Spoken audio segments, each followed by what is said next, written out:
My dear friends, today I will be discussing about a important topic, that is Fallot's tetralogy or tetralogy of Fallot. Now, what is Fallot's tetralogy? Now, Fallot's tetralogy is a congenital heart disease or a heart defect that can be present at birth. Even newborns or babies, they may present with sign symptoms of Fallot's tetralogy. It may also leads to cyanotic heart disease, or also called blue baby syndrome. So what is that?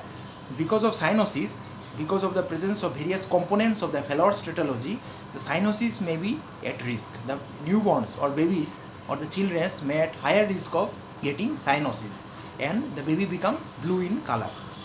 So that time we call it blue baby syndrome. So Fallot's tetralogy may lead to blue baby syndrome. Now, when it comes to cause of the Fallot's tetralogy, we must say that most common cause of the Fallot's tetralogy is genetics or environmental. And about the environmental factor, mostly the chromosome 22 defect and Dijot syndrome may be one of the important cause of Fallot's tetralogy. Besides, some genetic defect like JEG1, then NKX25, then VEGF, these are the various genes that may ultimately responsible for causing Fallot's tetralogy. Now, there are some risk factors of Fallot's tetralogy. So what are those risk factors? It has been found that if the mother resort to alcoholism, or the mother who take alcohol during the time of pregnancy, they may develop newborns or babies with Fallot's tetralogy. So alcoholic mother is an important risk factor for development of Fallot's tetralogy in the newborn or in the next generation children. Besides, diabetic mother, if the mother is having diabetes, especially gestational diabetes, the newborns may have higher risk of development of Fallot's tetralogy. Besides, maternal age, if the age of the mother is more than 40 years, then there is increased risk of development of Fallot's tetralogy. Besides, rubella infection, rubella is a virus, and rubella infection can lead to Fallot's tetralogy also. So rubella infection during the pregnancy may increase the risk of getting Fallot's tetralogy in the newborn. Besides, it has been found that the Down syndrome, which is because of the trisomy of 21st chromosome, can also be associated with Fallot's tetralogy. Now, this Fallot's tetralogy, we will discuss that. Before we go to the various components, I should say that it is common in the ratio of 1:2000. That is, out of 2000 newborn babies, one can have Fallot's tetralogy. So it is one of the important congenital heart disease which may lead to cyanosis. Besides, the male and female ratio is 1 or 1:1. That is, both male and female are equally prone to develop Fallot's tetralogy. And it is one of the most common cause of congenital heart disease which may be associated with cyanosis. Now we will discuss about the various component or heart defects that can be present in Fallot's tetralogy. So from the name itself, tetralogy means there are 4 components or 4 defects in the heart which constitutes the tetralogy of Fallot. So number 1 is pulmonary infundibular stenosis, or simply we call it pulmonary stenosis. That is, stenosis in the pulmonary artery near the infundibulum. Actually, because of this stenosis, blood from the right ventricle cannot enter into the pulmonary circulation, or there is pulmonary oligemia. So that is another important complication of Fallot's tetralogy, that there is less amount of blood going into the pulmonary circulation and there is more accumulation of blood in the right ventricle. So pulmonary stenosis is one important component. There is another important component known as VSD or ventricular septal defect. What is that? We all know that the ventricle is divided into right ventricle and left ventricle by one interventricular septum, which divides the right ventricle as well as left ventricle, but because of this chamber or because of this septum which divides the right ventricle and left ventricle, blood from the right ventricle cannot enter into the left ventricle, or blood from the left ventricle cannot enter into the right ventricle. So because of the ventricular or interventricular septum, blood from either side cannot undergo any mixing. So this prevents the mixing of deoxygenated blood and the oxygenated blood. That's why there is no cyanosis at normal heart. But in case of Fallot's tetralogy, there is a ventricular septal defect, and because of ventricular septal defect, there is a defect in the or hole in the septum of the ventricle, that is hole in the interventricular septum, and that's why blood from right side, that is right heart, which is mostly deoxygenated, can go into the left side and can cause cyanosis, or blood from left side can move towards right side, but that time there is no cyanosis. So cyanosis will occur if there is a mixing of blood from right side of the heart towards the left side, because right side contains deoxygenated blood, and once it's entered the left side, there is from left side of the heart, that is from the left ventricle, the mixed blood or deoxygenated blood will be transported to the whole body, and that's why there is a increased risk of cyanosis. So ventricular septal defect, there is important factor which is because of which cyanosis chance is there. There is another important component of Fallot's tetralogy, that is right ventricular hypertrophy. Now, as I already told, because of pulmonary stenosis, there is blood from the right ventricle cannot enter into the pulmonary circulation because there is some obstruction in the pulmonary artery, and that's why there is pulmonary oligemia. And because of the pulmonary stenosis, blood starts accumulation in the right ventricle, or right ventricle has to work against a strong resistance or pressure load, and that's why it creates right ventricular hypertrophy. Because of the right ventricular hypertrophy, ultimately Fallot's tetralogy may lead to right ventricular failure also. So what I mean to say is that another important component of Fallot's tetralogy is right ventricular hypertrophy. Next is overriding of aorta. So overriding of aorta is another important component of Fallot's tetralogy. So there are four important components of Fallot's tetralogy. Number one is pulmonary infundibular stenosis. Second one is ventricular septal defect. Third is right ventricular hypertrophy, and fourth is overriding of aorta. So these are the four important heart defects or component of Fallot's tetralogy. They together, these four components together forms the Fallot's tetralogy. Okay, now we'll discuss about the various hemodynamic changes or hemodynamics or pathophysiology of the Fallot's tetralogy. Now what is happening is that normally in normal heart, what is happening, there are four chambers. So right atrium, then left atrium, right ventricle, then left ventricle. Now between the right atrium and left atrium there is a one interventricular and interatrial septum, and between the right ventricle and left ventricle there is interventricular septum. This septum prevents the admixture of blood from the right side as well as to the left side. Now most of the blood coming to the right heart or right atrium as well as right ventricle is deoxygenated blood, or blood which contain higher amount of carbon dioxide. Now from the peripheral part of the body, from the lower limb through venous return, it enters into the inferior vena cava, and from the upper part of the body, that is from the head and neck, through superior vena cava, the blood from the upper part of the body through superior vena cava enters into the right atrium, and deoxygenated blood from the lower limb and lower part of the body through inferior vena cava enters the right atrium. But mostly this blood is deoxygenated blood or contain higher amount of carbon dioxide. From the right atrium, the blood will enter into the right ventricle by opening of tricuspid valve. So blood that is entering into the right ventricle contains mostly high carbon dioxide blood or deoxygenated blood.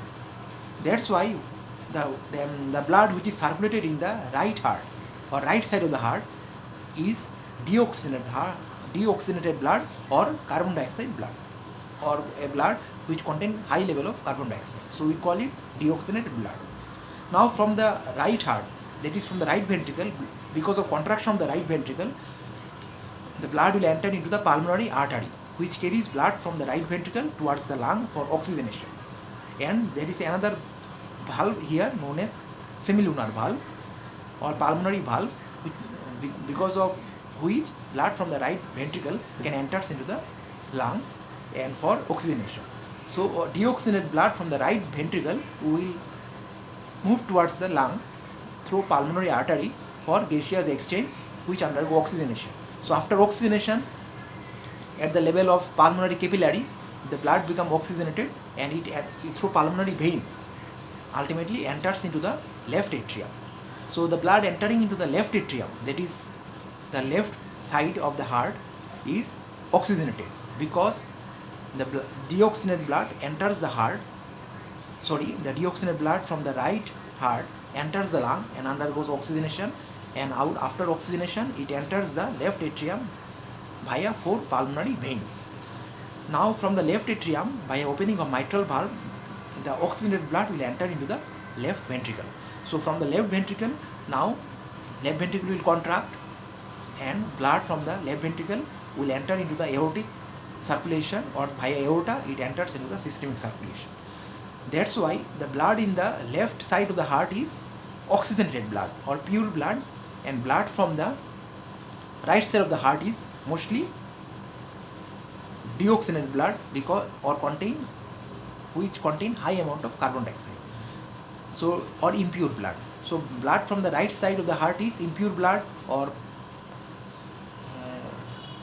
high level of carbon dioxide, or it is also known as deoxygenated blood as it contains less amount of oxygen, or we can call it impure blood. Whereas blood from the left side of the heart is oxygenated blood or pure blood or contain high amount of oxygen or low amount of carbon dioxide. And because from the left side of heart only, the pure blood or oxygenated blood will be supplied towards the whole systemic circulation. Now in case of VSD, what is happening, or in case of tetralogy failure, there is a presence of VSD or ventricular septal defect. Now ventricular septal defect is present on the interventricular septum. So it connects the right ventricle as well as left ventricle. But normally because of that, there is a risk of transfer of blood from one chamber to another chamber. But normally the pressure in the left side of the heart or left ventricle is more compared to the right ventricle. That's why if there is admixture of blood also, blood is flowing from the left ventricle to right ventricle. And that's why blood from the left ventricle contains oxygenated blood. So if it enters the impure blood, it does not cause cyanosis. This is because right ventricle is not going to supply the blood to the systemic circulation. So if there is left to right shunt, there is no risk of cyanosis. But because of pulmonary stenosis or pulmonary infundibular stenosis, what is happening is that there is gradual rise of right ventricular pressure, and with time there is a risk that right ventricular pressure increases or supersede the left ventricular pressure, that is right ventricular pressure become more than left ventricular pressure. In such situation, blood from the right side of the heart can enter into the left side. Now, and it is going to admixture the blood of the left side of the heart, that is left ventricle, and that's why the amount of blood which is coming out from the left ventricle is deoxygenated, and that's why it may lead to cyanosis. So what I mean to say is that if there is a shunting will be always be there in case of Fallot's tetralogy because of presence of VSD or ventricular septal defect. Admixture of blood will be always be there.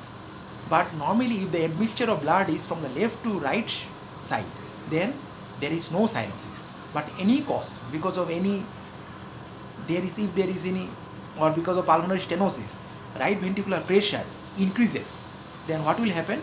Blood from the right side of heart can enter the left side.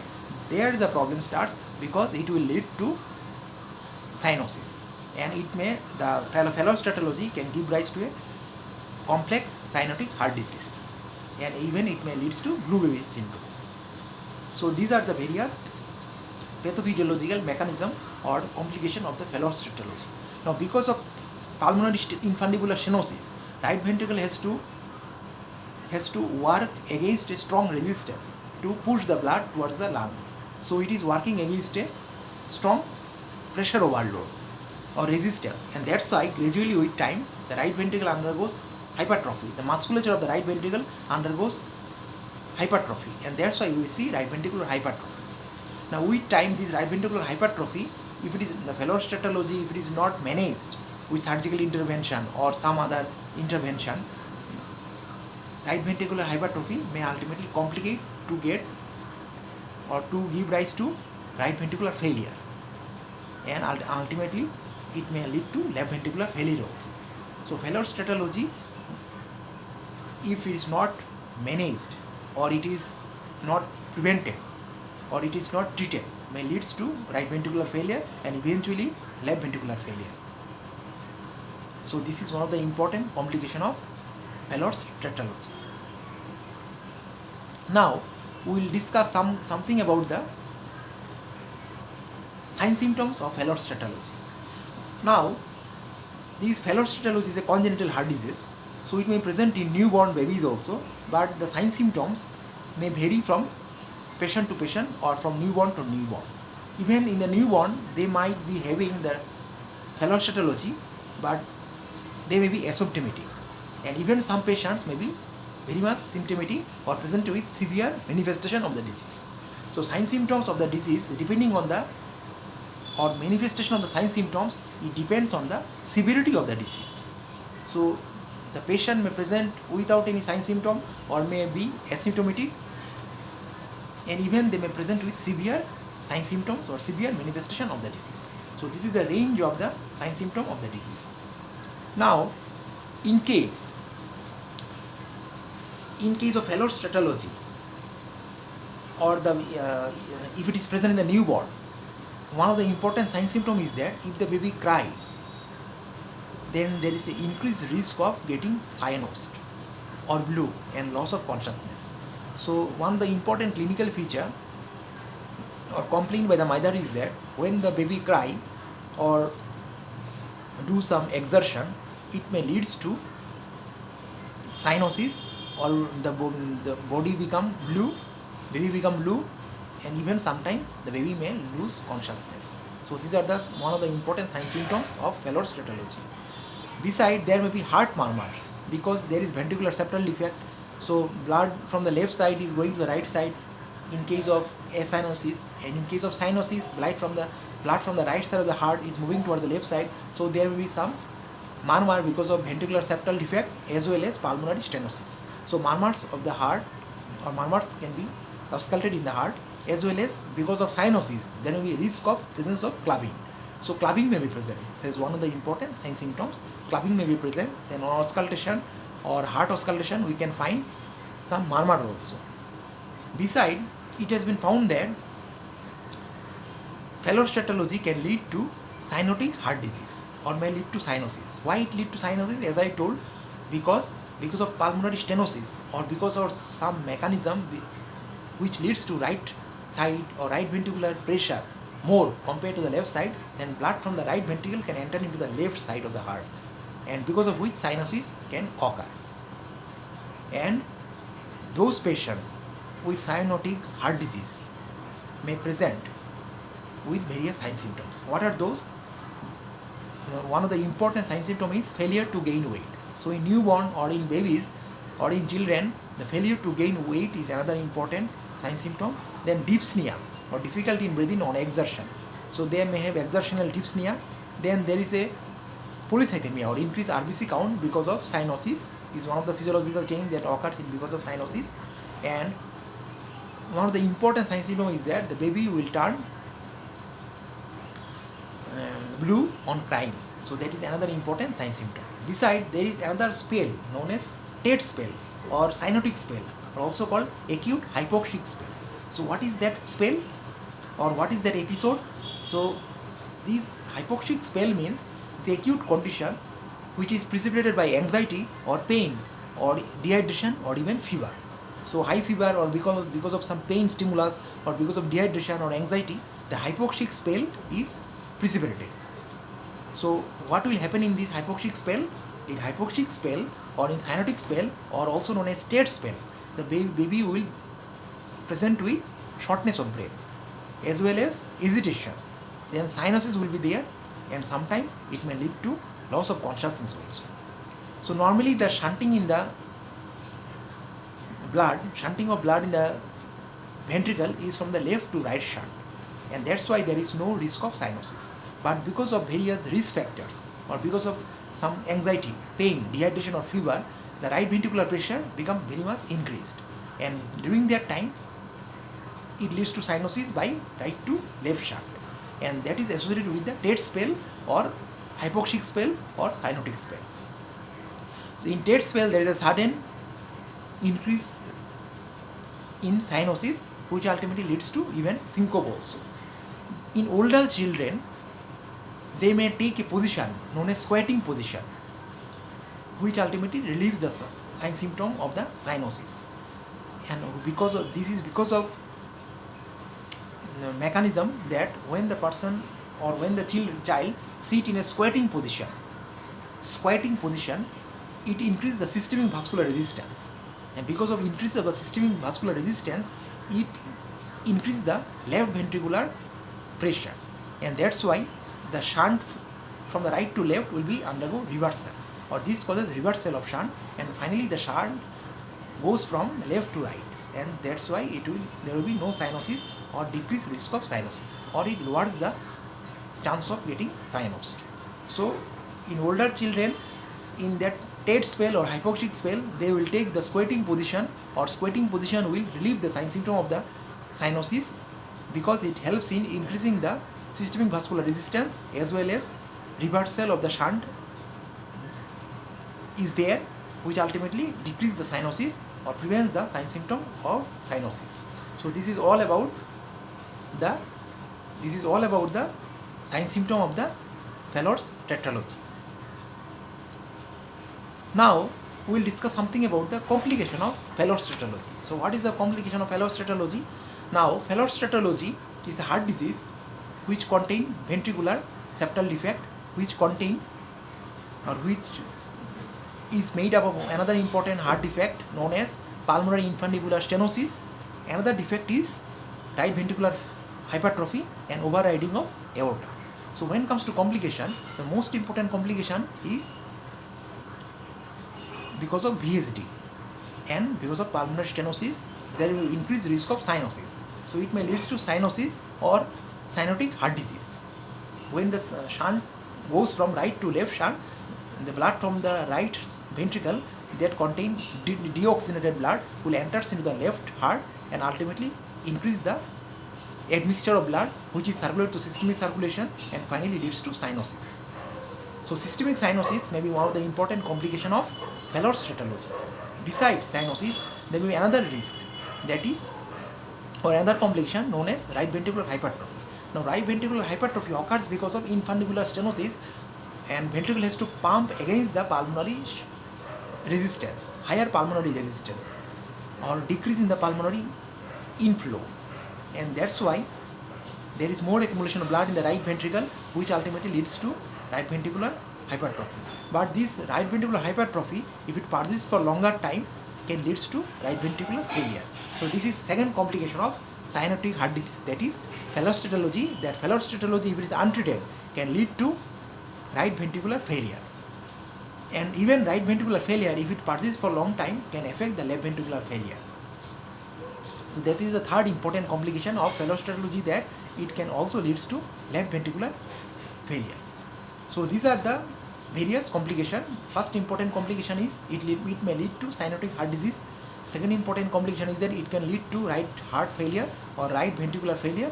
And third important complication is that it can lead to left ventricular failure, or also known as congestive heart failure.